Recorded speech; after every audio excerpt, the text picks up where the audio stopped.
Sorry বন্ধুরা, আগের ভিডিওটা কোনো কারণবশত ডিলিট হয়ে গেছে, আমি আবারও করছি তোমাদের জন্য। এই 2.5 থেকে 6 ইঞ্চি নেওয়া হয়েছে দাগ। এখন এই 4 থেকে 6 ইঞ্চির মধ্যে একটা রাউন্ড শেপ দিয়ে নাও, আমি যেভাবে দিয়ে নিলাম। এরপর 2.5 থেকে 4 ইঞ্চির মধ্যে আরেকটা রাউন্ড শেপ দিয়ে নাও।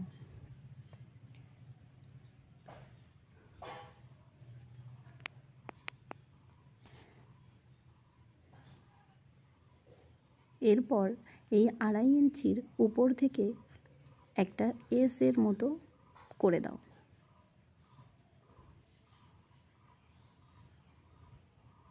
আমি তোমাদের সুবিধার জন্য ডট ডট দিয়ে রেখেছি, তোমরাও যারা নতুনরা আছো ডট ডট দিয়ে নেবে, যাতে ভিডিওটা